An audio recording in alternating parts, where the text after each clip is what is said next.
Hello everyone, welcome back to chemistry tips and tricks. तो अब हम लोग स्टार्ट करेंगे केमिकल बॉन्डिंग, जो कि एक बहुत इंपॉर्टेंट चैप्टर है इन अवर रैंक बूस्टर सीरीज जेईई 2026। बच्चे, इस चैप्टर को आपको जरूर से अच्छे से करके जाना होता है, क्योंकि फिक्स है यहाँ से क्वेश्चन आपको पेपर में मिलेंगे। मतलब यहाँ से आप एक्सपेक्ट कर सकते हैं 2 to 3 question from the single chapter. जैसे आपका ऑर्गेनिक केमिस्ट्री में जीओसी बहुत इंपॉर्टेंट है, वैसे इन ऑर्गेनिक केमिस्ट्री के लिए chemical bonding is very very important. ठीक है, तो आप इसे कंसेप्ट अच्छे से चेक करो। अब किस तरह के पैटर्न पे क्वेश्चन आते हैं, कहाँ कहाँ से टॉपिक से ज्यादा क्वेश्चन रिपीट होते हैं, let us start doing the question from this chapter. और अगेन द सेम थिंग, जिन बच्चों को लग रहा है वो पूरी तरह से तैयार हैं तो वो अपना क्रॉस चेक करेंगे, और जिनको लगता है कि अभी उनको थोड़ा सा भी कॉन्फिडेंस डाउन हो रहा है तो let's the check the way कैसे क्वेश्चन सॉल्व करना है। ओके, चलो भाई करते हैं स्टार्ट। तो what is the first question? In SO2, NO2 minus and N3 minus the hybridization at the central atom are respectively। ठीक है, तो बच्चे इसके लिए सबसे पहले आपको बेसिक पता होना चाहिए कि हाइब्रिडाइजेशन हम लोग कैसे निकालते हैं। तो मैं आपको किसी फॉर्मूला को नहीं बताऊंगी, I am just going to tell you the basic concept. ठीक है, बहुत ब्रीफली हम ये बात याद करेंगे और हमें चीजें क्लियर हो जाएंगी। तो हाइब्रिडाइजेशन के लिए हम सिंपली क्या याद करेंगे, किसी भी मॉलिक्यूल में lone pairs and bond pairs का सम कितना है। ठीक है, किसी भी मॉलिक्यूल के सेंट्रल एटम पे लोन पेयर और बॉन्ड पेयर्स का सम कितना आ रहा है। अगर ये सम आपका 2 आ रहा है तो हाइब्रिडाइजेशन विल बी sp। अगर ये सम आपका 3 आ रहा है तो हाइब्रिडाइजेशन विल बी sp2। अगर ये सम आपका 4 आ रहा है तो हाइब्रिडेशन विल बी sp3। अगर ये 5 है then it is sp3d। If it is 6 then it is sp3d2। और अगर ये 7 है देन इट इज sp3d3। तो आपको ये कंसेप्ट याद रखना है, इससे आपके 3 तरह के क्वेश्चंस कंप्लीट होते हैं। एक तो आपको सिंपल शेप वाले क्वेश्चन सारे आपके लोन पेयर बॉन्ड पेयर वाले कंसेप्ट पे बेस्ड है। ठीक है, दोनों का सम है, हो सकता है इसमें लोन पेयर 0 भी हो तो भी वही केस है। आपको ध्यान देना है कि इनका सम हमारा इतना आना चाहिए और उसके अकॉर्डिंग हम प्रेडिक्ट करेंगे what will be the hybridization. ये सिंपल कंसेप्ट है। आई होप अगर जिन बच्चों को अच्छे से आता है तो उन्हें बार बार अपने कंसेप्ट चेंज करने की जरूरत नहीं है। मैं उनके लिए बात कर रही हूँ जो अभी भी डाउटफुल होते हैं इस तरह के क्वेश्चन में। ठीक है, हम स्टेरिक नंबर निकालते हैं, हम डायरेक्ट भी ऐसे कर सकते हैं। ठीक है, चलो भाई, अगर मैं कहूँ SO2 तो simply if you talk about SO2 तो SO2 में आपको पता है इसके वैलेंस इलेक्ट्रॉन्स कितने होते हैं, 6 होते हैं। अब 2 ऑक्सीजन है, 2 ऑक्सीजन हमारे 2 बॉन्ड पेयर बनाएंगे, तो बॉन्ड पेयर्स हमारे कितने बनेंगे 2। लेकिन एक ऑक्सीजन एटम 2 इलेक्ट्रॉन्स को यूज करेगा, क्योंकि ऑक्सीजन क्या बनाता है, डबल बॉन्ड बनाता है। तो यहाँ पे लोन पेयर कितने बचेंगे, लोन पेयर विल बी 1। यानी कि हमारा टोटल हमारा सम कितना आ गया 3, मतलब हाइब्रिडाइजेशन विल बी sp2। इस केस में हमारा हाइब्रिडेशन होगा sp2। आपको मैं अगेन कह रही हूं, अगर आप अपने मेथड से निकालना चाहते हैं आप अपने मेथड से निकालो, अदरवाइज आप इस मेथड को फॉलो कर सकते हैं। क्योंकि देखो टोटल 6 इलेक्ट्रॉन है, अगर मान लो 2 बॉन्ड पेयर बन रहे हैं और एक ऑक्सीजन एटम अगर आपके 2 इलेक्ट्रॉन्स को यूज कर रहा है तो टोटल 4 इलेक्ट्रॉन कंज्यूम हो जाएंगे बॉन्ड पेयर बनाने में ऑक्सीजन के साथ। तो कितने इलेक्ट्रॉन्स बचे, 2 इलेक्ट्रॉन। अब जो 2 इलेक्ट्रॉन बचते हैं वो एक लोन पेयर को कॉन्स्टिट्यूट करेंगे। राइट, ये वाला कंसेप्ट हम लोग यूज करके सिंपली कभी भी आपके न्यूमेरिकल्स में कोई गलती नहीं होगी। आपको बस पता होना चाहिए कोई मोनो एटम होता है, जैसे मान लो तुम्हारा कोई हेलोजन है, कोई हाइड्रोजन है, ये हमेशा क्या बनाएंगे, ये सिंगल बॉन्ड बनाएंगे। ऑक्सीजन आपका, तो ये हमारा क्या बनाएगा, ऑक्सीजन हमारा डबल बॉन्ड से जुड़ता है।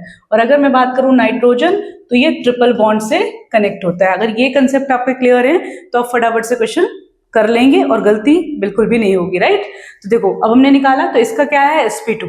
सेकेंड क्या है हमारा NO2 माइनस। करते हैं ट्राई NO2 माइनस को। तो NO2 माइनस में हमारा नाइट्रोजन में कितने वैलेंस इलेक्ट्रॉन्स होते हैं 5, और एक माइनस चार्ज होते हैं +1, तो कितना हो गया 6 electrons. How many bond pairs, इसमें भी तुम्हें दिख रहा है O2 है, तो O2 की वजह से यहाँ पे क्या हो जाएगा, O2 हमारा 2 बॉन्ड पेयर्स बनाएगा लेकिन 4 इलेक्ट्रॉन को यूज कर लेगा। तो लोन पेयर तुम्हारे कितने हो गए, इसमें भी 1 हो गए। तो again the same thing, hybridization will be sp2। Let us check the N3 minus. ठीक है, अब यहाँ पे बच्चे नाइट्रोजन एक सेंट्रल एटम है, तो नाइट्रोजन का हमारा वैलेंस इलेक्ट्रॉन कितना हो गया 5 हो गया, +1 टोटल 6 आ गया। आई टोल्ड यू कि नाइट्रोजन जो होता है वो कितने बॉन्ड पेयर्स बनाएगा, यहाँ पे 2 नाइट्रोजन एटम 2 बॉन्ड पेयर्स बनाएंगे। लेकिन आपने अभी ऊपर देखा कि नाइट्रोजन कितने इलेक्ट्रॉन्स को यूज करेगा। नाइट्रोजन जब भी एज ए टर्मिनल एटम की तरह यूज होता है तो उस केस में वो ट्रिपल बॉन्ड बनाएगा, ठीक है, उसको आपको 3 इलेक्ट्रॉन देने हैं। ट्रिपल बॉन्ड मतलब हम कंसीडर इसमें as a single bond pair की तरह करते हैं, पर वो 3 इलेक्ट्रॉन को यूज करेगा एक एटम। तो अगर उसने दोनों केसेस में मतलब 2 एटम है तो यानी कि 2 बॉन्ड पेयर है, तो इसके इलेक्ट्रॉन कितने यूज हो जाएंगे 6, तो लोन पेयर क्या हो जाएगा यहाँ पे 0। तो इसका मतलब इसमें केवल 2 ही हो गया, तो केस हो गया sp। तो on the basis of this we can check the answer. तो what must be the answer, sp2 sp2 sp। तो ये हमारा इसका आंसर हो गया डी।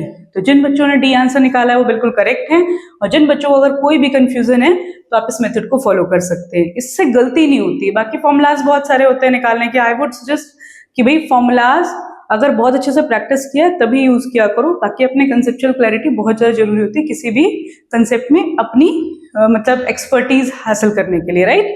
चलो आगे बढ़ते हैं, let us move to the question number 2। आगे जो हमारा नेक्स्ट इंपॉर्टेंट टॉपिक होता है हाइब्रिडाइजेशन वाले कंसेप्ट के बाद केमिकल बॉन्डिंग में, that is dipole movement. Dipole movement आपको क्लियर होना चाहिए। तो क्या कह रहा है बच्चे question, the dipole movement of CH3CH double single bond CH अच्छा is greater than that of this. तो सिंपल सी बात है बच्चे, आपको दिख रहा है यहाँ पे क्या है, यहाँ पे हमारा डबल बॉन्ड है, तो चार्ज का मूवमेंट हमारा क्या होगा, हमारा 1 2 3 4 इस एटम्स के इन एटम्स के बीच में होगा, और इस केस में हमारा कहाँ है, चार्ज हमारा बनेगा तो केवल इनके ऊपर होगा। तो सिंपल सी बात है, जहां पे मोर डिस्पर्सल ऑफ चार्ज होता है वहां पे मोर डाइपोल मोमेंट होता है। चार्ज जितना ज्यादा मॉलिक्यूल के ऊपर स्प्रेड होगा उस पे डाइपोल मोमेंट उतना ही ज्यादा होगा। Remember this point, very very important.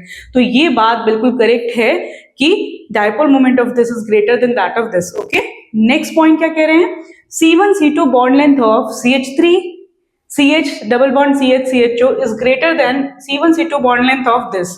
तो बच्चों देखो, पहले कंसेप्ट सीखो और कंसेप्ट के अकॉर्डिंग आपको चलना होता है। अब हम नंबरिंग करेंगे तो हम यहां से क्या करेंगे 1 2 3 4, तो मतलब they are talking about this bond, ये इस बॉन्ड की बात कर रहे हैं। अब इस बॉन्ड में आपको पता है इस मॉलिक्यूल में यहाँ पे रेजोनेंस है, तो due to resonance what happens, आपको पता है single bond acquires double bond character and double bond acquires single bond character, we know that, है ना। तो ये वाला कंसेप्ट हमें पता होना चाहिए। तो सिंस ये सिंगल बॉन्ड है, लेकिन अगर यहाँ पे मूवमेंट होगा तो यहाँ पे डबल बॉन्ड कैरेक्टर आ जाएगा। और जब भी हम कंपेयर करते हैं बॉन्ड लेंथ की, तो बॉन्ड लेंथ में हमेशा आपको पता होना चाहिए सिंगल बॉन्ड की बॉन्ड लेंथ हमेशा ज्यादा होगी देन डबल बॉन्ड। तो सिंस इस मॉलिक्यूल में आपके C1C2 के बीच पे डबल बॉन्ड कैरेक्टर आ रहा है, क्या आ रहा है, डबल बॉन्ड कैरेक्टर आ रहा है रेजोनेंस की वजह से, तो इसलिए ये जो C1C2 बॉन्ड लेंथ होनी चाहिए ये हमारी शॉर्टर होनी चाहिए, और ये वाली हमारी जो हमारी नॉर्मल केस यहाँ पे रेजोनेंस नहीं है, यहाँ पे हमारी लॉन्गर होनी चाहिए। पर इन्होंने क्वेश्चन में क्या बोला है, इन्होंने बोला है कि इस मॉलिक्यूल में C1C2 बॉन्ड जो लेंथ है वो ग्रेटर है ना। तो समझो बात को, कहाँ गलती है, यहाँ पे इन्होंने ग्रेटर लिख के इस क्वेश्चन को गलत बना दिया है। तो आपको पता होना चाहिए कि this word is wrong hair, यहाँ पे ये बात गलत है। तो ये ऑप्शन हमारा गलत हो गया, मतलब स्टेटमेंट गलत है। फर्स्ट ऑप्शन हमारा करेक्ट है, सेकंड ऑप्शन हमारा रॉन्ग है। ओके, तो चलो भाई चेक करते हैं what should be the answer. Statement 1 is correct, statement 2 is incorrect. तो इसका भी आंसर क्या आ गया, डी। क्लियर है, तो जिन बच्चों ने डी लगाया है वेल एंड गुड। आगे बढ़ते हैं हम लोग, let us move to the next question. Next topic जो ज्यादा पूछा जाता है that is paramagnetic behaviour, diamagnetic behaviour. तो बच्चे इसके लिए आपको एक सिंपल कंसेप्ट बताया जाता है, अगर मॉलिक्यूल में अनपेयर्ड इलेक्ट्रॉन्स हैं तो कैसा बिहेवियर शो करेगा, पैरामैग्नेटिक बिहेवियर। और अगर मॉलिक्यूल में पेयर्ड इलेक्ट्रॉन्स हैं तो कैसा शो करेगा, डायमैग्नेटिक। आपने इस कंसेप्ट को अपना यूज करना है। तो बच्चे ये चीज आपको क्लियर होनी चाहिए। अगर मैं इसकी बात करूं O2, आप MOT में पढ़ते हैं, इसमें 2 अनपेयर्ड इलेक्ट्रॉन होते हैं, तो ये तो हमारा पैरामैग्नेटिक होता है।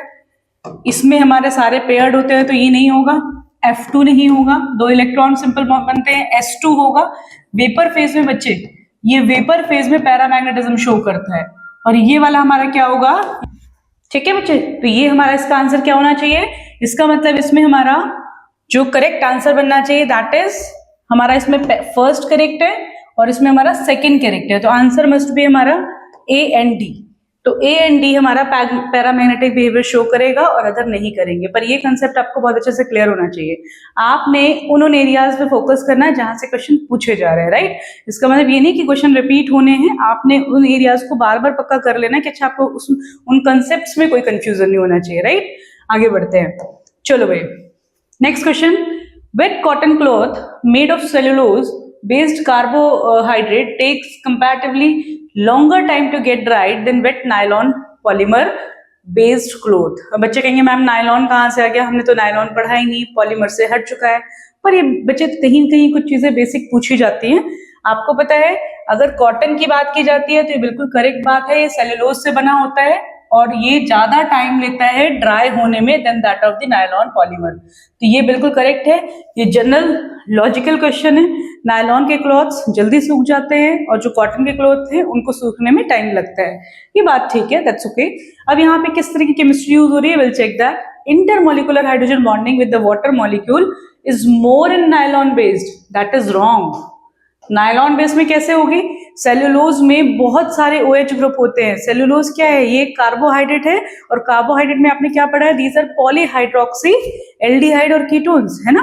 तो क्या होते हैं कार्बोहाइड्रेट्स बच्चे, ये हमारे पॉलीहाइड्रोक्सी एल्डिहाइड और कीटोन्स होते हैं। तो पॉलीहाइड्रोक्सी होने का मतलब है बहुत सारे OH ग्रुप प्रेजेंट्स हैं, तो इसमें हाइड्रोजन बॉन्डिंग ज्यादा होगी, राइट। तो जब हाइड्रोजन बॉन्डिंग इसमें ज्यादा होगी तो इसका मतलब क्या है, तो ये हमारे वेट ज्यादा रहेंगे, है ना, सिंपल सी बात है, हम इसे ये कंक्लूड कर सकते हैं। तो इसका मतलब सेकंड ऑप्शन इसमें भी इन्होंने गलत दे दिया, तो answer will be first correct and second incorrect. तो D will be the right answer, right. पहला करेक्ट होगा और दूसरा इनकरेक्ट होगा। तो जिन बच्चों ने लगाया है उनका ठीक है। आगे बढ़ते हैं। Which among the following molecule is involved in sp3 dehybridization, has different bond length and has lone pair of electron on central atom? ठीक है भाई, ये कह रहे हैं आपको बताना है कि किसमें मॉलिक्यूल में sp3 डीहाइब्रिडाइजेशन होगा। तो बच्चे देखो इस वाले केस में आपको दिख रहा है XeF4 है, वापस के खुद प्रैक्टिस करो। We have 4 bond pairs and 2 lone pairs in this case, ठीक है। तो इस केस में हमारा sp3d2 होगा, तो ये नहीं आएगा। XeF3F2, तो इसमें क्या हो गया, हमारे 2 बॉन्ड पेयर्स हैं एंड इसमें हमारे 3 लोन पेयर्स हैं, तो टोटल हमारा क्या हो गया, sp3d होगा। लेकिन अगर मैं इसके शेप की बात करूं तो इसमें हमारा जो बॉन्ड होता है, जो हमारा स्ट्रक्चर होता है वो हमारा इस तरह से होता है और जो शेप बनती है वो हमारी लीनियर बनती है। तो इसमें जो दोनों बॉन्ड लेंथ है इनमें कोई डिफरेंस नहीं होगा। इन्होंने ये भी पूछा है कि उनके बॉन्ड लेंथ में डिफरेंस होना चाहिए, ठीक है। ये लिख रहे हैं बॉन्ड डिफरेंट बॉन्ड लेंथ, तो इनकी तो बॉन्ड लेंथ दोनों की सेम है, दोनों एक्सियल पोजीशन पे है, तो ये आंसर नहीं होना चाहिए। आगे बढ़ते हैं। PF5 में भी आपको पता है, अगर हम लोग देखें तो ये हमारा sp3d होता है, लेकिन अगर मैं इसमें देखूं आपको तो इसमें हमारा क्या होगा, PF5। तो sp3d में तुम्हारा ये होता है इक्वेटोरियल एक्सियल। तो यहाँ तो हमारे बहुत सारे बॉन्ड है, अलग अलग कंडीशंस में है। ये इन्होंने पूछा है जिसमें डिफरेंट बॉन्ड लेंथ और उसका loan pair of and has loan pair. तो इस वाले केस में ये वाला ऑप्शन हमारा कंप्लीट नहीं हो रहा है, इसमें लोन पेयर तो है ही नहीं, तो ये ऑप्शन तो हमारा वैसे ही गलत हो गया, PF5 तो होगा ही नहीं। अब हमारी बात आती है SF4 में। तो SF4 बच्चे कैसे आता है, तो SF4 में जब आप पढ़ेंगे then you will come to know कि यहाँ पे 4 बॉन्ड पेयर्स हैं और यहाँ पे 1 लोन पेयर है। तो यानी कि ओवरऑल हाइब्रिडाइजेशन क्या हो जाएगा, sp3d। और इसका शेप कैसे होता है, इसका शेप होता है हमारा सीसॉ, ये इस तरह से होता है सीसॉ। और अगर ये सीसॉ है तो ये हमारी सारी कंडीशंस को सेटिस्फाई कर रहा है। क्यों, क्योंकि हाइब्रिडाइजेशन sp3d है, लोन पेयर इस पे प्रेजेंट है और ये जो फ्लोरीन होते हैं ये बॉन्ड लेंथ जो एक्सियल पोजीशन पे होगी और जो इक्वेटोरियल पोजीशन पे बॉन्ड बन रहे हैं इनकी बॉन्ड लेंथ डिफरेंट होगी, क्योंकि 2 पोजीशन होती है आपकी। जब भी कोई आपके पास ट्राइगोनल बाइपिरामिडल ज्योमेट्री होती है, मतलब उसमें 3 आपके क्या होते हैं बॉन्ड पेयर ऐसे प्लेनर पोजीशन पे और एक ऊपर और एक नीचे। सिंपल मतलब क्या है कि यहाँ पे हमारा एक्सियल पोजीशन पे 2 बॉन्ड पेयर्स होते हैं, तो इनके जो एक्सियल पोजीशन पे जो बॉन्ड लेंथ है वो हमारी इक्वेटोरियल पोजीशन के सेम नहीं होती, वो डिफरेंट होती है। तो definitely SF4 must be the right answer, तो D will be the right answer, ठीक है। इसका भी आंसर हमारा D ही होगा। आगे बढ़ते हैं, ये भी 2025 में पूछा गया था, बढ़िया क्वेश्चन है। आगे बढ़ेंगे। A molecule with the formula AX4Y, ठीक है, आपके पास ये मॉलिक्यूल है AX4Y, has all its elements from P block. Okay, सारे एलिमेंट्स कहां से हैं, P ब्लॉक से। Element A is the rarest monoatomic. A क्या है, rarest monoatomic, non radio active from its group, अपने ग्रुप में रेडियो एक्टिव नहीं है, and has lowest ionization enthalpy value among AX and Y, ठीक है। इसमें लोएस्ट एंथैल्पी है, आयनाइजेशन एंथैल्पी है। Element X and Y have first and second highest electron negativity value respectively among all the known element and the shape of the molecule। तो बच्चे देखो, आपने xenon के बहुत सारे पढ़े होंगे, तो आपको पता चल रहा है कि इसकी हमारी ग्रुप में बात करें तो सबसे लोएस्ट होती है, पी ब्लॉक में है। तो बहुत सारे अगर केसेस देखें तो सिंस आप प्रैक्टिस करते हैं तो आपके दिमाग में पढ़ते ही आ गया होगा कि एक्सी का कोई कंपाउंड है और इस फॉर्म में है, तो हम क्या लेंगे, XeOF4। तो हम ये वाला कंपाउंड लेंगे क्योंकि हमें दिख रहा है ये सारी कंडीशंस को सेटिस्फाई कर रहा है। वाई इट इज सो, क्योंकि देखो ये हमारे X4 हैं और Y हमारा O है। इन्होंने साफ साफ लिख दिया element X and Y have first and second highest electronegativity. तो ये फर्स्ट है, इसकी हाईएस्ट होती है, उसके बाद सेकंड तुम्हारी O की होती है, तो ये F और O होंगे। तो this must be the compound. लेकिन आपको रीडिंग लगाते ही वो चीज क्लिक कर जाएगी कि xenon के कंपाउंड की बात कर रहे हैं। अब देखो, आपसे डायरेक्ट पूछा जाता था कि इन xenon के कंपाउंड देखे कि उनके आपने क्या निकालने हैं, शेप निकालने हैं। पर 2025 में इन्होंने क्या कर दिया, इन्होंने उसको मॉडिफाई किया, क्वेश्चन को उन्होंने ऐसे बनाने की कोशिश की बच्चा थोड़ा सा सोचे, है ना। आपको क्लियर होगा तभी आप कर पाएंगे। तो उस कंडीशन में थोड़ा सा दिमाग लगाओगे तो आपको क्लियर हो जाएगा कि अच्छा क्वेश्चन कहाँ से पूछा गया, राइट।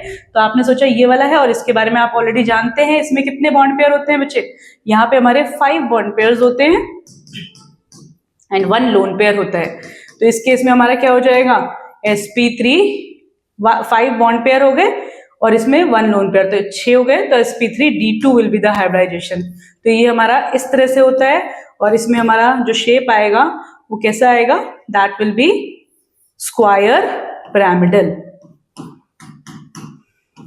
ये इस तरह से शेप होगी। इसकी प्रैक्टिस बहुत की जाती है, होपफुली आप सबने भी कर रखी है। तो आंसर इसका होगा square pyramidal. This must be the right answer. Clear है? कोई कंफ्यूजन हो तो आप कमेंट बॉक्स में मैसेज करना, आई विल डेफिनेटली एक्सप्लेन। अगर कहीं कोई कंफ्यूजन आ रहा आप बताएंगे तो उसका जरूर से सोल्यूशन आपको दिया जाएगा। आगे बढ़ते हैं। Among SO2, NH3, NF3, XeF2, ClF3 and SF4, ठीक है, ये मॉलिक्यूल्स हैं। The hybridization of the molecule with non zero dipole moment. तो बच्चे देखो, इसमें इन्होंने दोनों क्वेश्चन को क्लब किया है 2025 में। हाइब्रिडाइजेशन के कंसेप्ट को डाइपोल मोमेंट से क्लब कर दिया। तो डाइपोल मोमेंट आपने देखा है पोलैरिटी को बताता है ना। डाइपोल मोमेंट क्या बताता है बच्चे, वो पोलैरिटी के बारे में बताता है। कोई मॉलिक्यूल पोलर होगा तो उसका म्यू नॉन जीरो होगा और अगर नॉन पोलर होगा तो इसका म्यू जीरो होगा। ये बात आप पढ़ते हैं। ये नॉन पोलर मॉलिक्यूल होगा और जो पोलर मॉलिक्यूल है उसका हमारा नॉन जीरो होगा। तो ये चीज आपको क्लियर होती है। अब हम इसको समझते हैं। इन्होंने पहली बात बताई कि the hybridization of the molecule with non zero dipole moment and highest number of lone pair. तो अब आपको यहां से ढूंढना है कि किस मॉलिक्यूल में highest number of lone pair हैं सेंट्रल एटम में। इसीलिए मैं कहती हूँ फॉर्मूला की बजाय आप जितना कंसेप्चुअल चीजों को करेंगे आपको इजी हो जाएगा। मैं यहाँ पे सारे केसेस लिख देती हूँ जल्दी जल्दी से, हमें फास्ट करना होगा। तो ये XeF2, ClF3 और SF4। तो पहला पर्पस हमारा क्या हो गया, हमें वो ढूंढना है जिसमें highest number of lone pair है। तो पहले हम लोन पेयर निकाल लेते हैं जल्दी जल्दी सबके, ठीक है। तो लोन पेयर कैसे निकालोगे, आपको पता है इसमें वैलेंस इलेक्ट्रॉन सेट्स हैं, 2 बॉन्ड पेयर हो गए, तो यहाँ पे 1 लोन पेयर आएगा। हम क्या निकाल रहे हैं, लोन पेयर्स निकाल रहे हैं, ठीक है। तो 1 लोन पेयर आएगा। NH3 में आपको पता है पिरामिडल होता है, 1 लोन पेयर होता है। NF3 में भी 1 लोन पेयर होता है। XeF2 अभी हमने देखा था, इसमें 3 लोन पेयर्स थे। और ClF3 इसमें हमारे XeF2 में हमारे 3 थे और ClF3 हमारा जो है इसमें भी हमारे, क्योंकि 3 बॉन्ड पेयर हो जाएंगे और 2 लोन पेयर, यहाँ पे 2 लोन पेयर आएंगे, ठीक है, ओके। अब इन्होंने पूछा आगे SF4, इसमें हमारा अभी 1 लोन पेयर आया था। अब आगे क्या पूछ रहे हैं हम देखते हैं इसमें, the hybridization of the molecule with non zero dipole moment. लेकिन अब एक चीज बच्चे समझो, यहाँ पे बहुत ही बढ़िया क्वेश्चन। अब XeF2 का देखा जाए तो लोन पेयर तो सबसे ज्यादा XeF2 में आया है, लेकिन ये क्या है, ये क्या है, इन्होंने बोला है नॉन जीरो होना चाहिए।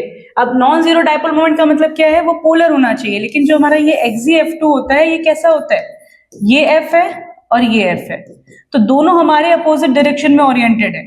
तो इसीलिए इसकी अगर मैं बात करूं, हालांकि इसमें 3 लोन पेयर आ रहे हैं, लेकिन ये क्या हो रहा है, ये हमारा जीरो हो जाता है, इसका डाइपोल मोमेंट जीरो है। तो ये हमारा आंसर नहीं होगा, दो it is having highest number of lone pair of electrons, ये नहीं होगा। तो अब इस केस में हमारे पास क्या ऑप्शन बचता है, नॉन जीरो में हमारा इससे नेक्स्ट हो गया ClF3। तो answer must be ClF3।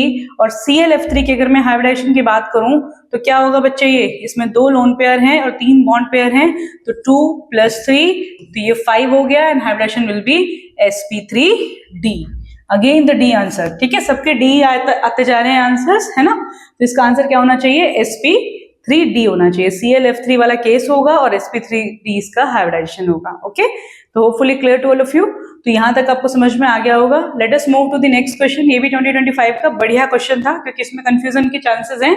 Non zero ध्यान नहीं देंगे तो भी गलत हो सकता है, हाईएस्ट नंबर पे कंफ्यूजन होकर बच्चे XGF3 लगा सकते हैं। चलो भाई आगे बढ़ेंगे, XGF2। नेक्स्ट बच्चे ये क्वेश्चन देखते हैं, फिर अगेन आपका हाइब्रिडेशन बेस्ड है। इसमें इन्होंने बॉन्ड पेयर लोन पेयर के आपको क्या पूछे हैं, इन्होंने बेसिकली पूछा है कि आपको इसका रेशियो बताना पड़ेगा बॉन्ड पेयर लोन पेयर का।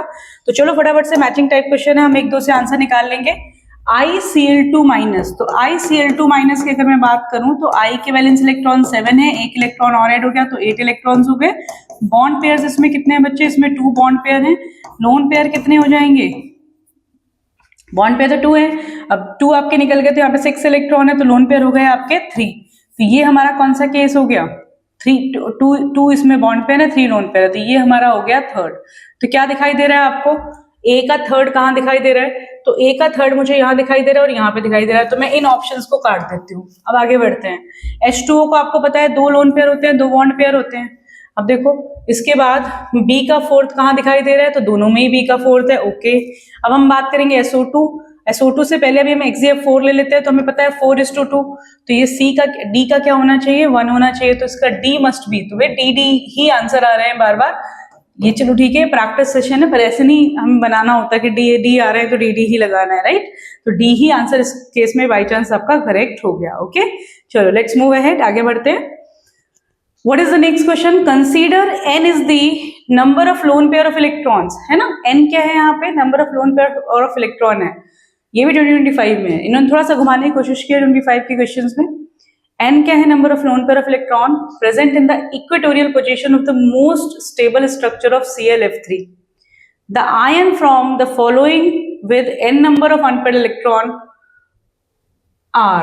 अच्छा भाई देखो, सबसे पहले तो आपसे कह रहे हैं ये जो ClF3 मॉलिक्यूल है इसका स्ट्रक्चर देखो। तो इसका स्ट्रक्चर अभी हम कई बार डिस्कस कर चुके हैं। ये कुछ ऐसा टी शेप आता है और इसमें हमारे 2 लोन पेयर होते हैं इक्वेटोरियल पोजीशन पे। तो इन्होंने पूछा है consider n is the number of lone pair of electron present in the equatorial position of most stable structure of ClF3। यानी कि n हमारा बच्चे कितना होना चाहिए, n हमारा होना चाहिए 2। अब ये देखना है कि किसमें हमारे इतने नंबर ऑफ अनपेयर्ड इलेक्ट्रॉन है, तो V+3, तो V+3 वेनेडियम क्या होता है, स्कैंडियम टाइटेनियम वेनेडियम, ये होता है 3d3 4s2।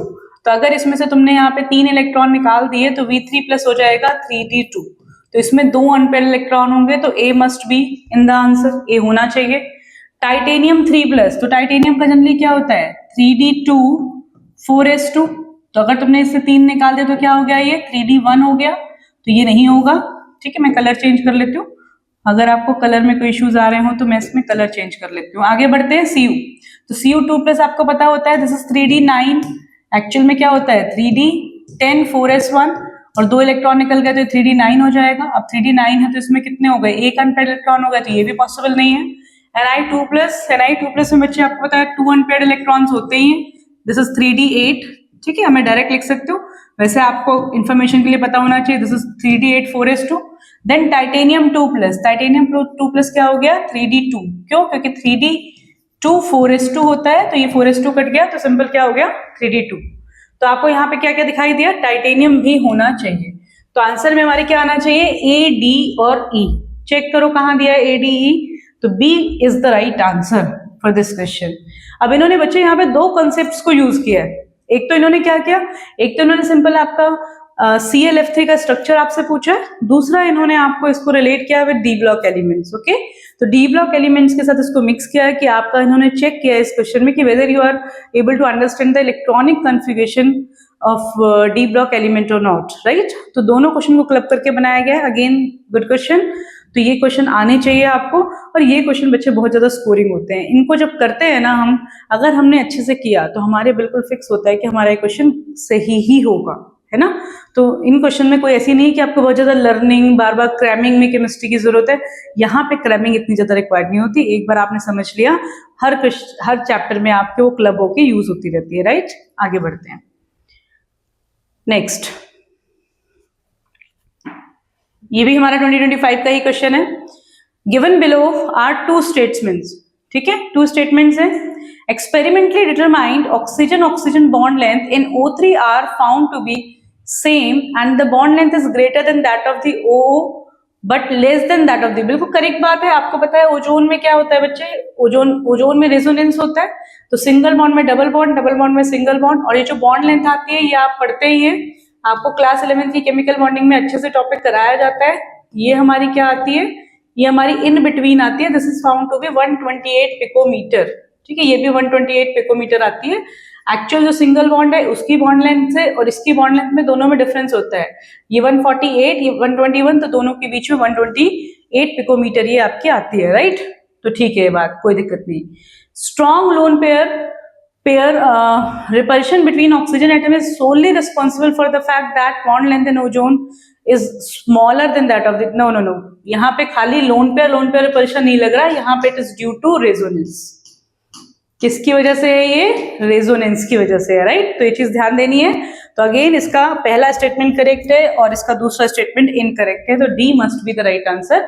इस क्वेश्चन का भी आंसर बच्चे क्या लगाना चाहिए, आपको डी लगाना चाहिए, ठीक है। चेक करना है इसको वेदर यू आर करेक्ट और not. Let us move ahead. Which of the following linear combination of atomic orbitals will lead to formation of molecular orbital in homonuclear diatomic molecule? Internuclear axis is in z direction। बढ़िया question है भाई। देखो आप पढ़ते हैं, हमने z को as an internuclear axis वाली डायरेक्शन ले लिया है, ये हमने z को ले लिया है, ठीक है।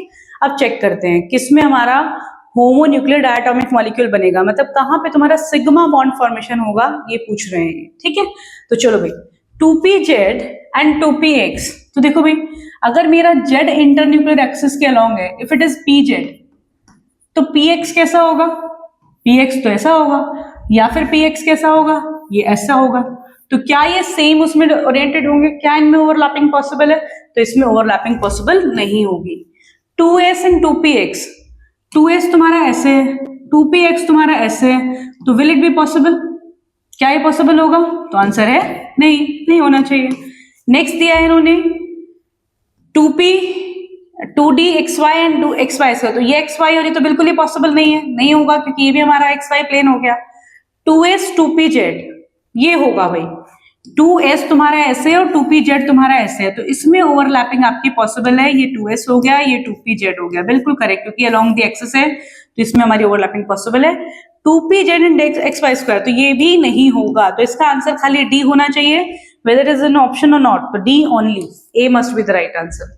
बहुत ही अच्छा क्वेश्चन, ये आपके एनसीईआरटी में क्वेश्चन दिया गया है केमिकल बॉन्डिंग वाले चैप्टर में, इसी पे बेस्ड, ऐसा क्वेश्चन एग्जैक्ट सेम नहीं पर इसी कंसेप्ट पे बेस्ड क्वेश्चन आपका इसमें बैक एक्सरसाइज में दिया गया है, आप उसे चेक करना और ये कंसेप्ट क्लियर होने चाहिए। आपको पता है ओवरलैपिंग हमारी एक्सियल होती है और बेसिकली अगर हम लोग बात करते हैं लेटरल होती है, तो आपको अगर सिग्मा डायटोमिक मॉलिक्यूल बनाना है तो उस केस में आपको एक्सियल ओवरलैपिंग के बारे में देखना है, कहाँ कहाँ पॉसिबल है। पैरेलल केस में लेटरल ओवरलैपिंग पॉसिबल नहीं होगी, राइट, उसमें हमारा पाई बॉन्ड फॉर्मेशन होता है। आगे बढ़ते हैं, बहुत ही पॉपुलर क्वेश्चन, जब भी आपको डाइपोल मोमेंट का कंसेप्ट पढ़ाया जाता है बच्चे, तो आपसे कहा जाता है NH3 NF3 के केस को आपको करना ही करना है। देखो इन्होंने 2024 में यहाँ से क्वेश्चन पूछा है ना, और मैं आपसे फिर से कहूंगी ये बात कि यहाँ पे इस सीरीज में I try to take those question which are not repeated. बहुत सारे क्वेश्चन ऐसे हैं 2025 में जो ऑलमोस्ट सेम से कंसेप्ट पे हैं अलग अलग शिफ्ट में, लेकिन मैं कोशिश करती हूँ कि मैं आपके वो क्वेश्चंस दूं जो अलग अलग टॉपिक्स पे हैं, ताकि आप उसे रिलेट कर पाएं कि हाँ इन टॉपिक को आपको मिस नहीं करना है। तो ऐसा क्वेश्चन 2025 में भी था, अब 2024 में भी है, तो इसे चेक करो। NH3 NF3 molecule have pyramidal shape with the lone pair of electron on the nitrogen atom, resultant dipole moment of NH3 is greater than that of NF3। ये बात तो ठीक है, ये बात आपको हमेशा सिखाई जाती है। N है, ये लोन पेयर है और ये H है। लोन पेयर के लिए ओरिएंटेशन हमेशा ऐसे होगा और N और H में which is more electronegative nitrogen, तो सबकी यहाँ पे डायरेक्शन क्या हो जाती है, सेम हो जाती है, सबकी डायरेक्शन सेम हो गई, तो इस कारण से इसका डाइपोल मोमेंट हमारा इंक्रीज हो जाएगा। लेकिन NF3 में जस्ट अपोजिट है, यहाँ पे ये लोन पेयर ऊपर की तरफ ही जाएगा, पर since F is more electronegative और F मोर इलेक्ट्रोनेगेटिव है तो F की डायरेक्शन में जाएगा, तो ये अपोजिट होने की वजह से अपने इफेक्ट को कैंसिल कर देता है, तो इसलिए हमेशा डायपोल मोमेंट NH3 का ज्यादा होगा। In NH3 the orbital dipole due to lone pair is in the same direction as the resultant dipole moment of NH bond and F is the most electronegative atom। तो ठीक है भाई, बिल्कुल correct है, इन्होंने यही बोला है कि NH3 का ग्रेटर होना चाहिए, यही रीजन है, तो इसका रीजन भी है ये, तो क्या होगा आंसर? ठीक है, C must be the right answer। both assertion and reason are correct but reason is the correct explanation of the assertion। yes, बिल्कुल करेक्ट, रीजन ही आपका करेक्ट रीजन होना चाहिए जो आपका assertion given है, राइट? चलो आगे बढ़ते हैं। The correct statements about hydrogen bonding is, hydrogen bonding बहुत ही सिंपल छोटा सा टॉपिक है, लेकिन इस पे भी क्वेश्चन देखो पूछा गया है और बहुत ही बेसिक से क्वेश्चंस बनते हैं। आपको थोड़ा सा भी इंफॉर्मेशन अच्छे से हाइड्रोजन बॉन्डिंग के बारे में है तो क्वेश्चन गलत नहीं होते। देखते हैं इन्होंने क्या पूछा है। Hydrogen bonding exist when H is covalently bonded to highly electronegative atom, that's okay। ठीक है, आगे बढ़ते हैं। Intermolecular hydrogen bonding is present in orthonitrophenol. तो ऑर्थोनाइट्रोफिनॉल बच्चे क्या होते हैं? बहुत ही पॉपुलर टॉपिक होता है, अल्कोहल फिनोल ईथर में दिया जाता है। तो यहाँ पे इंट्रामॉलिकुलर हाइड्रोजन बॉन्डिंग होती है, तो ये रॉन्ग है, बी नहीं होना चाहिए। Intramolecular hydrogen bonding is present in HF, बिल्कुल उल्टा है, दिया है HF में इंटरमॉलिकुलर होती है। जब बिटवीन टू मॉलिक्यूल्स होती है देन इट इज इंटर, और जब तुम्हारे विद इन अ मॉलिक्यूल होती है देन इट इज इंट्रा। आप ऐसे याद करते हैं, अगर इंटरनेशनल की बात हो रही है तो वो इंटरनेशनल को रिलेट करो with that of inter. International मतलब किसी दूसरे के साथ, तो अगर दूसरे मॉलिक्यूल के साथ हाइड्रोजन बॉन्डिंग है then will call it as inter molecular hydrogen bonding. Otherwise national है मतलब विद इन है तो उस केस में इंट्रा, इंट्रा मतलब विद इन, इंटर मतलब डिफरेंट के साथ, राइट? गलत है। The magnitude of hydrogen bonding depends on physical state of the compound, बिल्कुल करेक्ट, ये बात ठीक है। Hydrogen bonding has powerful effect on the structure and properties of the compound, ये भी ठीक है। तो इसका आंसर क्या होगा अगर हम देखें तो अभी इसमें एक चीज यहाँ पे नोटिस करेंगे हम लोग, क्या पूछा है? The correct answer from the option, तो क्या बन गया भाई सोचो? बी गलत है, सी गलत है, बी सी कहाँ कहाँ नहीं है, तो इसमें आंसर आ जाएगा आपका ए डी ई ओनली। तीनों ही आपके करेक्ट है, ए भी करेक्ट है, डी भी करेक्ट है और आपका सी भी करेक्ट है। अब अगर आपको इस वाले टॉपिक में कंफ्यूजन हो कि स्ट्रक्चर पे कैसे करता है, तो बिल्कुल करता है। आपने देखा होगा H2O हमारा लिक्विड स्टेट में होता है क्योंकि इसमें क्या होती है? हाइड्रोजन बॉन्डिंग होती है। लेकिन H2S हमारा किस में होता है? गैस है, क्योंकि इसमें हाइड्रोजन बॉन्डिंग नहीं है, सिंपल सी बात। तो ये स्ट्रक्चर डिटरमाइन कर रहा है ना कौन से स्टेट में एग्जिस्ट कर रहा है और उसकी प्रॉपर्टीज को डिफाइन कर रहा है, तो इसीलिए हम कहते हैं कि ये बिल्कुल करता है। तो A D E must be the right answer, क्योंकि इन्होंने करेक्ट ऑप्शन चूज करने के लिए कहा है। तो ए करेक्ट है, डी करेक्ट है एंड ई करेक्ट है, राइट? चलो लेट अस मूव अहेड। 2024 से क्वेश्चन था ये हाइड्रोजन बॉन्डिंग पे। Given below are two statements. Statement 1, a pi molecular orbital has lower electron density above and below the internuclear axis। अच्छा, तो जो pi bonding molecular orbital होते हैं उस केस में कह रहे हैं कि जो हमारा अबव और बिलो प्लेन होता है वो इंटरन्यूक्लियर मतलब इलेक्ट्रॉन डेंसिटी कम होती है। बच्चे गलत है, हमेशा पाई में आपके जो हमारा प्लेन है उसके ऊपर इलेक्ट्रॉन डेंसिटी तो ज्यादा ही होती है। पाई की बात करेंगे, पाई बॉन्डिंग करेंगे तो ये हायर होता है, this is wrong. Pi anti bonding molecular orbital has a node between the nuclei, तो ये बात तो करेक्ट है, उसमें नोड होता है। जब हम पाई एंटी बॉन्डिंग की बात करते हैं तो there will be a node. Node is a region where probability of finding electron is, एक प्लस है एक माइनस है, तो यहाँ पे नोड रीजन होता है जहां पे probability of finding electron is 0। तो यानी कि इसमें पहला स्टेटमेंट गलत है, दूसरा स्टेटमेंट ठीक है। तो first incorrect, second is correct, तो इसका आंसर हो गया ए। ठीक है भाई, इसका आंसर हो गया ए, वेरी वेरी इंपॉर्टेंट। ठीक है, मोटी पे बेस्ड है कंसेप्ट हमारा। आगे बढ़ते हैं। When psi A and psi B are the wave function of the atomic orbital, then sigma anti bonding, बच्चे यहाँ पे स्टार मार्क लगा हुआ है, this is sigma anti bonding.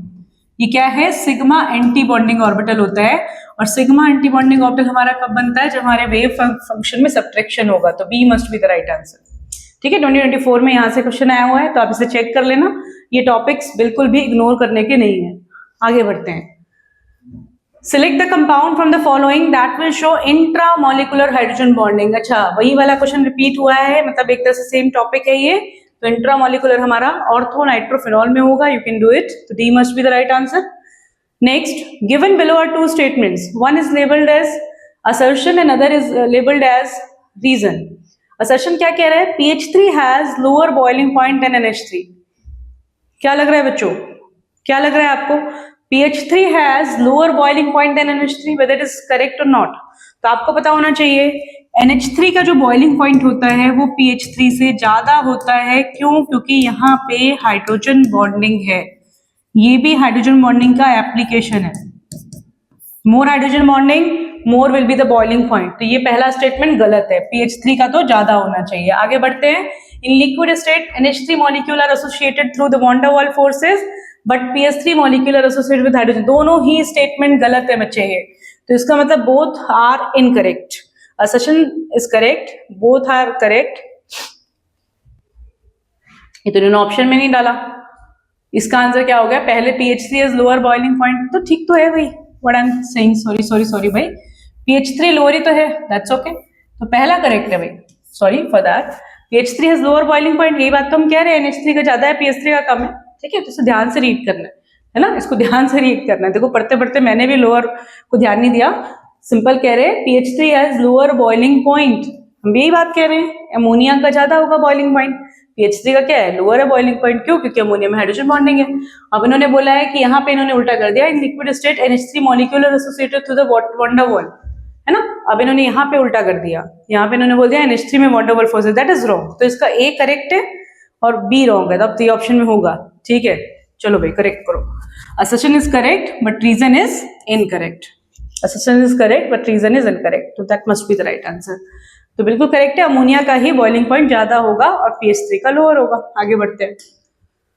The linear combination of atomic orbitals to form molecular orbitals takes place only when the combining atomic orbital, तो ये आपको theory में पढ़ाया जाता है, थ्योरेटिकल फैक्चुअल क्वेश्चन है। सेम एनर्जी होना चाहिए, ठीक है। मिनिमम ओवरलैप नहीं, सेम सिमेट्री होनी चाहिए, डिफरेंट सिमेट्री नहीं, ठीक है। तो इसमें क्या होगा? क्या पूछा है उन्होंने? क्वेश्चन को ध्यान से रीड करो। Choose the most appropriate option. इसमें इन्होंने पूछा the linear combination takes place when the combining orbital, तो हैव, तो यहाँ पे आपका A and C होना चाहिए। A and C must be the right answer, A and C only, ठीक है। 2024 का ही क्वेश्चन है, चेक करो। तो आपने यहाँ पे MOT पे देखना है, क्वेश्चन बहुत सारे पूछे गए हैं, यहाँ पे सिमेट्री पे पूछ लिया, फैक्चुअल इन्फॉर्मेशन है, तो should be carefully do all these topics, okay. Clear है यहाँ तक? आगे बढ़ते हैं। Given below are two statements, ठीक है, एक असर्शन एक रीजन है। There is a considerable increase in covalent radius from N to P. However, from AS to BI, only a small increase in covalent radius is observed. अच्छा, covalent and ionic radii in a particular oxidation state increases down the group. Covalent और ionic radii होती है किसी particular oxidation state में, किसी भी group में increase करती है। तो सेकंड स्टेटमेंट तो बिल्कुल करेक्ट है। अगर मैं फर्स्ट की बात करूं, there is a considerable increase in covalent radius, तो आप वहां पढ़ते हैं कि जब हम इनर्ट पेयर इफेक्ट की बात करते हैं या हम कोई कंसेप्ट सीखते हैं, तो आप देखते हैं D and F block elements वहां पे जब आ जाते हैं, तो वहां पे जो नीचे वाली सीरीज होती है, हायर मेंबर्स होते हैं, वहां पे रेगुलर इंक्रीज नहीं होता, वहां पे कुछ रेगुलर से कम इंक्रीज होता है। तो ये दोनों ही स्टेटमेंट करेक्ट लग रहे हैं। N to P हमारा इंक्रीज होगा, हाउएवर AS से B पे थोड़ा सा स्मॉल इंक्रीज होगा, तो बिल्कुल करेक्ट है, दोनों ही करेक्ट हैं। तो both statement will be correct, तो both assertion reason are true, और ये आंसर होना चाहिए इसका। और इसका ये रीजन भी इन्होंने एक्सप्लेन करा है, वो इसमें इन्होंने लिखा है assertion is true but reason is correct, true but reason is not correct. तो ये इसमें यहाँ पे ऑप्शंस में थोड़ी सी मिस्टेक है, इसका दोनों करेक्ट आना चाहिए। Covalent ion in particular oxidation state increases down the group, हम ये कह सकते हैं। इसका फिर हम लगाएंगे बोथ आर ट्रू और reason is the correct explanation, C. दोनों ही करेक्ट है और रीजन क्या है? करेक्ट एक्सप्लेनेशन होगा, C must be the right answer. आगे बढ़ते हैं। Difference in energy between actual structure and lowest energy resonance structure, okay, साफ बता ही रहा है भाई, रेजोनेंस के बीच में एनर्जी आप पढ़ते हैं। जैसे हमारा ये डायग्राम होता है जिसमें हम यहाँ पे एनर्जी का ग्राफ बनाते हैं, तो ये हमारा क्या होता है? किसी भी रेजोनेटिंग स्ट्रक्चर के लिए होगा, रेजोनेटिंग स्ट्रक्चर 1 2 3 1 2 3 हो गया, ये रेजोनेटिंग स्ट्रक्चर है, और यहाँ पे हमारा रेजोनेंस हाइब्रिड होगा, और इनके बीच में जो डिफरेंस होता है एनर्जी का, this is called as resonance energy. इसे क्या बोलते हैं हम लोग? Resonance energy. तो डायरेक्ट क्वेश्चन आया रेजोनेंस एनर्जी की डेफिनेशन से 2024 में, राइट? तो B must be the right answer for this case. इस केस में आंसर क्या होना चाहिए? बी होना चाहिए। लेट अस मूव अहेड, आगे बढ़ते। Consider the following statements. A, NF3 molecule has a trigonal planar structure. NF3 molecule में एक ट्राइगोनल प्लेनर स्ट्रक्चर होता है। तो बच्चे NF3 मॉलिक्यूल में क्या होता है? NF3 मॉलिक्यूल तो आपका इस तरह से होता है। Will it be planar? तो ये स्टेटमेंट गलत है, ट्राइगोनल पिरामिडल स्ट्रक्चर होता है। Bond length of N2 is shorter than that of O2, ठीक है। अब ये कह रहे हैं बॉन्ड लेंथ N2 की शॉर्टर होती है, बिल्कुल करेक्ट, बिल्कुल करेक्ट, क्योंकि इसमें डबल ट्रिपल बॉन्ड है, इसमें डबल बॉन्ड है, तो ये करेक्ट है, second statement. Third, isoelectronic molecules और ions have identical bond order, this is correct. Dipole moment of H2S is higher than that of the water molecule. हाँ भाई, इसका क्या होगा? हाई, जो हमारा H2S होता है इसका डाइपोल मोमेंट हमारा कम होगा या ज्यादा होगा, हम कैसे देखेंगे? तो आपको पता होना चाहिए, फैक्चुअल इन्फॉर्मेशन का क्वेश्चन है, तो आपको पहले भी आंसर आप निकाल सकते हैं। आपको दिख रहा है इसमें बी इसका करेक्ट है, आइसोइलेक्ट्रॉनिक का सेम है, बी और सी करेक्ट है। तो इन्होंने लिखा है कि dipole moment of H2S is higher, तो ये हाइयर नहीं होगा क्योंकि डाइपोल मोमेंट डिपेंड करता है इलेक्ट्रोनेगेटिविटी पे। तो H2S और H2O में which is more electronegative? Oxygen. तो ये ऑप्शन, ये वाला हमारा पॉइंट जो है ये गलत है, तो इसका आंसर आएगा, करेक्ट पूछा है इन्होंने, तो करेक्ट में हमारा आएगा simply B and C only. C must be, B मतलब C must be the right answer, B and C only will be the correct, okay, answer for this question, okay. B and C मतलब जो choices हैं। आगे बढ़ते हैं हम लोग। Given below are two statement, SO2 and H2O both possess V shaped structure, ठीक है, कोई दिक्कत नहीं, दोनों में वी शेप्ड होता है। Bond angle of SO2 is less than that of H2O, bond angle SO2 का लेस होता है। तो बच्चे देखो दोनों में वी शेप होता है और बॉन्ड एंगल SO2 का ज्यादा होता है। यहाँ डबल बॉन्ड है, ये हमारा H2O से H2O में 104 डिग्री होता है और इसमें ज्यादा होता है, तो ये गलत दिया हुआ है, इन्होंने लेस बोला है, it is more, this is wrong. तो फर्स्ट करेक्ट है और सेकंड हमारा क्या है? इनकरेक्ट है, तो D must be the right answer. What should be the answer? D must be the right answer, first correct, second incorrect, तो ये आंसर होना चाहिए। लेट अस मूव अहेड, आगे बढ़ते हैं। In which of the following the bond order increases, बहुत ही अच्छा क्वेश्चन है, बहुत रिपीटेडली पूछे जाते हैं क्वेश्चन। वो बॉन्ड ऑर्डर को रिलेट करेंगे विद पैरामैग्नेटिक कैरेक्टर। तो बच्चे इसके लिए आपको एक सिंपल ट्रिक बताती हूँ मैं हमेशा, 2 4 6 8 10 12 14 16 18 एंड 20, ये क्या है? हमारे number of electrons, number of electrons, ठीक है। ये एक बॉन्ड ऑर्डर की ट्रिक आप याद रखेंगे, और इसमें आपको पता है बॉन्ड ऑर्डर अगर हमें निकालना है तो हमें पता है कि जो 14 है उसका 3 होता है, 2 1 0 2 1 0 और 1 0 1, ये इनके बॉन्ड ऑर्डर्स होंगे। तो वैसे अगर हम देखें इस क्वेश्चन को, अब इस क्वेश्चन को हम समझते हैं, ये O2 दिया हुआ है, O2 आपको पता है कि वैसे क्या होता है, इसमें 2 अनपेयर्ड इलेक्ट्रॉन होते हैं, लेकिन आपने O2 2- बना लिया तो ये पूरी तरह से डायमैग्नेटिक हो गया। इन्होंने क्या पूछा है question?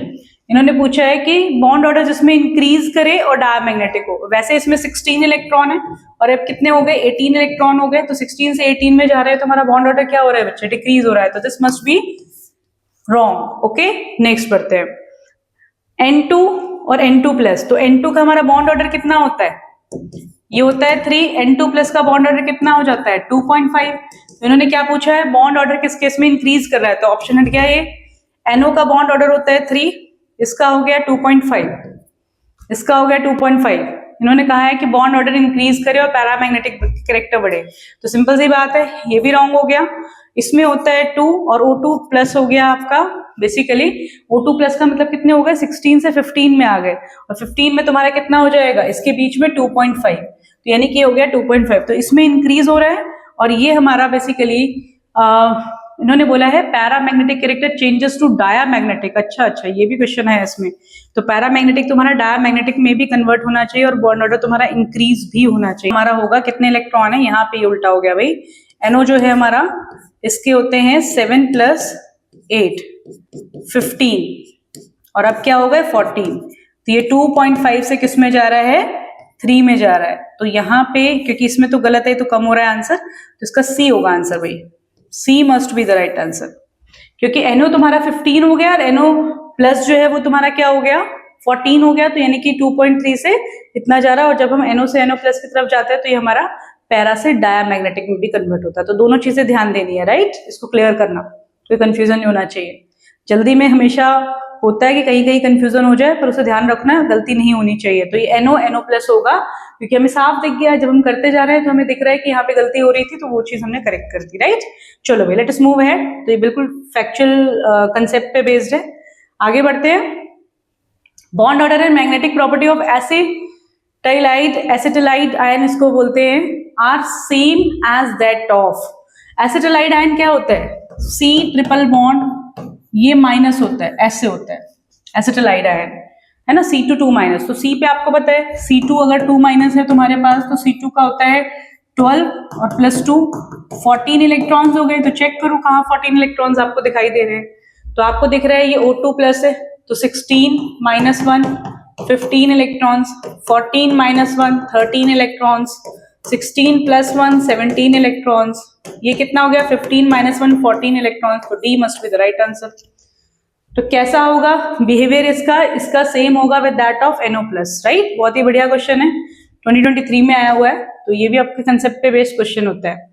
The compound which does not exist is, compound जो एग्जिस्ट नहीं करता, NH4BF4 एग्जिस्ट करता है भाई, ये स्टेबल है, PBET4 स्टेबल है, BH2 भी होगा, ये हमारा बेसिकली पॉलीमेरिक फॉर्म में भी एग्जिस्ट करता है। NaO2 इस फॉर्म में नहीं एग्जिस्ट करता, नेचर में Na बहुत रिएक्टिव है, ये हमारा Na2O में एग्जिस्ट करता है कंपैरेटिवली, NaO2 में ज्यादा, Na सोडियम परऑक्साइड ज्यादा स्टेबल नहीं होता, ठीक है, it is not at all stable we should say, excuse मी।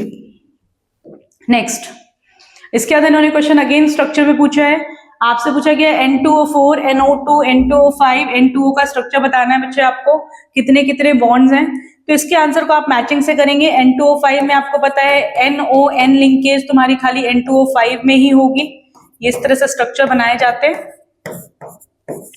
तो ये कहाँ दिख रहा है आपको NON, यानी कि C का सेकेंड कहाँ है, C का सेकेंड ओनली सेकेंड ऑप्शन में है, तो सिर्फ एक ही इंफॉर्मेशन से आपको पता चल गया कि आपका आंसर क्या होना चाहिए, इसका B होना चाहिए। Rest of the you can do, structure check करो और उसके अकॉर्डिंग आंसर मिलाओ, आपके मैच हो जाएंगे। सिंपली एक NO बॉन्ड किसमें है, NN बॉन्ड किसमें है, जैसे N2O4 जो होता है बच्चे, इसमें क्या होता है NN बॉन्ड होता है N2O4 में, तो आप इजिली कर लेंगे इस क्वेश्चन को, करके चेक करो, कोई कंफ्यूजन हो तो फिर टाइप करना, ओके। चलो भाई, नेक्स्ट,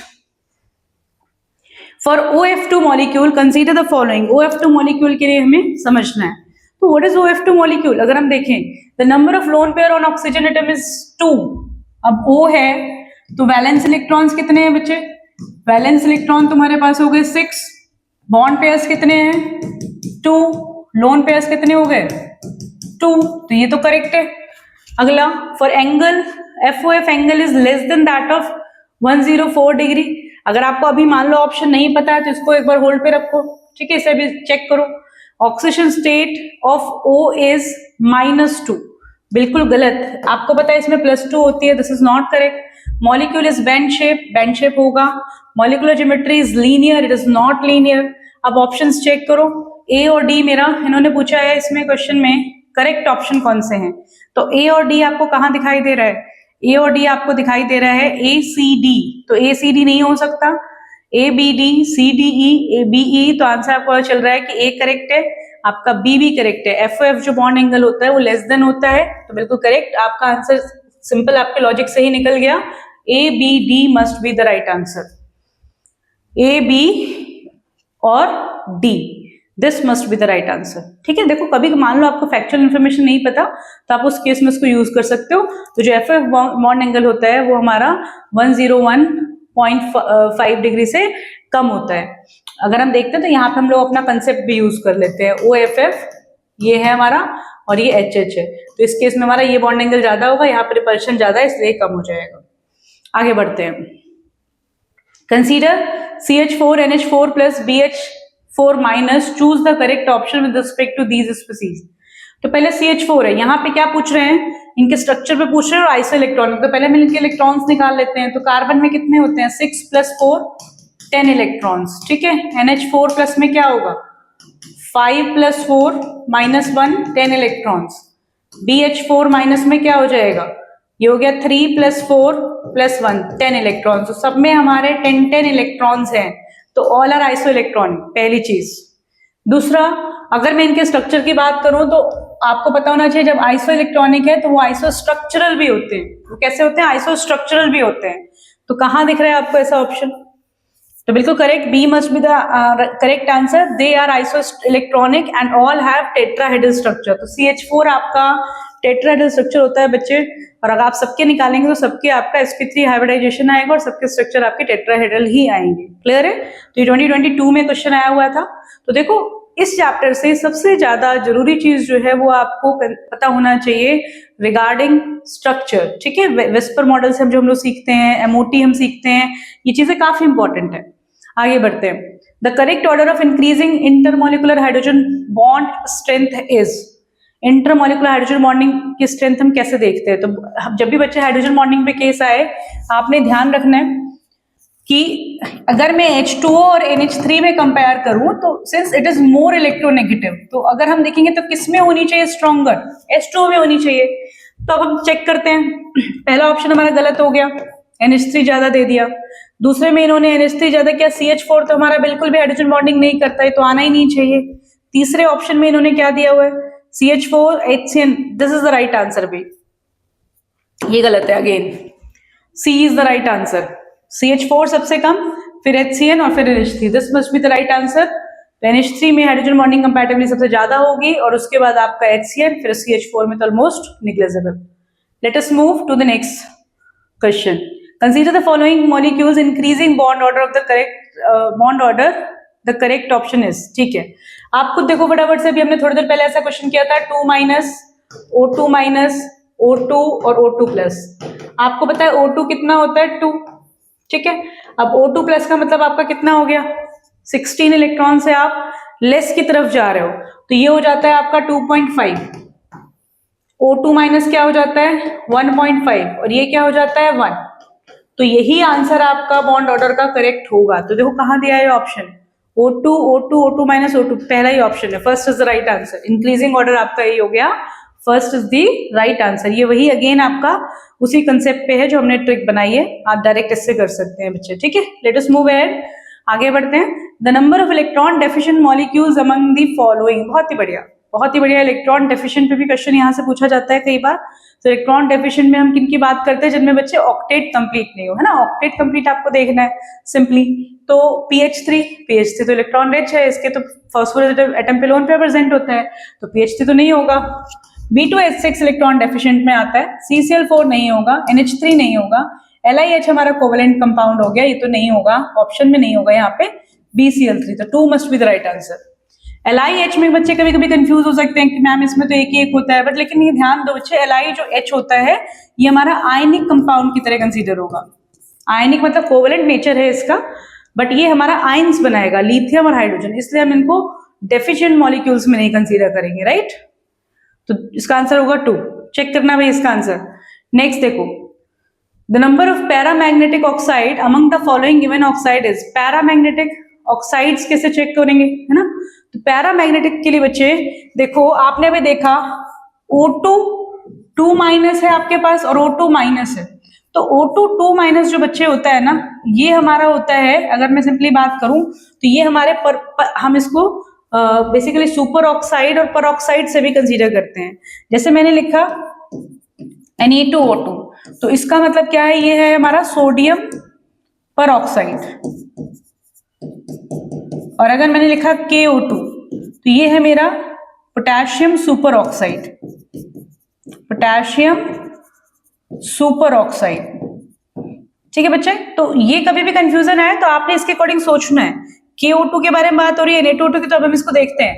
Na2O2 का मतलब मेरा O2 के ऊपर क्या है भाई 2-, इसका मतलब है मेरा O2 के ऊपर माइनस, इसका मतलब मेरा O के ऊपर -2, इसका मतलब मेरे पास O के ऊपर -2। तो ये तो बच्चे ऑक्साइड आए हैं, तो ये तो हमारे पैरामैग्नेटिक में नहीं आएंगे, this are not paramagnetic. Paramagnetic में अब हम इसमें बात करें तो इसमें तुम्हारा ये हो गया, तुम्हारा इसमें 2 इलेक्ट्रॉन आ गए तुम्हारे, और दोनों इलेक्ट्रॉन तुम्हारे क्या करेंगे, उसको बेसिकली 2 अनपेयर्ड को कंप्लीट कर देंगे, है ना। तो इस केस में आंसर आना चाहिए आपका KO2, क्योंकि O2 माइनस फॉर्म में है, इसमें 1 अनपेयर्ड इलेक्ट्रॉन बचेगा, तो इसका आंसर आएगा 1 B। तो इसमें पूछा कितने इसमें पैरामैग्नेटिक ऑक्साइड है, तो आंसर होगा ओनली 1। KO2 मस्ट बी आपका पैरामैग्नेटिक, क्योंकि आपने देखा कि जो हमारा ऑक्सीजन है उसमें हम 2 अनपेयर्ड इलेक्ट्रॉन कहते हैं, जैसे उसमें तुम्हारा O2 मॉलिक्यूल तुम्हारे में 2 अनपेयर्ड इलेक्ट्रॉन है, और जैसे ही उसमें 1 इलेक्ट्रॉन आ गया तो उसमें 1 रह जाएगा, अगर उसमें 2 इलेक्ट्रॉन हो गए तो उसमें वो डायमैग्नेटिक हो जाएगा। तो इस तरह से आपको इस क्वेश्चन को सोचना है। नेक्स्ट, ये भी हमारा 2021 का क्वेश्चन है। Given below are 2 statements, one is labelled as assertion, another is labelled as reason. ये क्या कह रहे हैं, the HOH bond angle in water molecule is 104। बिल्कुल करेक्ट बात है, ये बार बार पढ़ाया जाता है आपको। सबसे पहले जब केमिकल बॉन्डिंग स्टार्ट होता है तो उसमें बॉन्ड एंगल में यही एग्जांपल दिया जाता है। Reason, the lone pair repulsion of electron is higher than bond pair exchange. बिल्कुल करेक्ट है बच्चे, ये भी करेक्ट है, इसका रीजन भी करेक्ट है। तो क्या है ऑप्शन आपका, both are correct and reason is the correct explanation of, तो यानी कि इसका सी आंसर होगा, C is the right answer. ठीक है बच्चे, तो आपने देखा किस तरह से हमने यहाँ पे अभी अपने क्वेश्चन सॉल्व करे, और इन क्वेश्चंस में हमने देखा कि हर टॉपिक को कैसे बैलेंस करके पूछा जा रहा है। तो मेरे ख्याल से आपने सारे क्वेश्चन मेरे साथ सॉल्व कर लिए होंगे, और अगर बाद में भी अगर आप वीडियो को देख रहे हैं तो अगेन आपको इस तरह से अपने कॉन्फिडेंस को बूस्ट करना है। ये सीरीज आपको हेल्प करेगी डेफिनेटली आपके JEE 2026 के स्कोर को बूस्ट करने में। ठीक है, इसके अलावा बच्चे आई वुड से अगर कहीं आपको कोई इश्यूज आ रहे हैं, just right in comment box so that I can make video on that. मैं उस पर डेफिनेटली बनाऊंगी वीडियो, ताकि आपको अगर किसी टॉपिक में भी इश्यूज आ रहे हैं तो आप उससे बता सकते हैं। ठीक है, तो with this we are done with chemical bonding today. So thank you so much, see you again in the next video.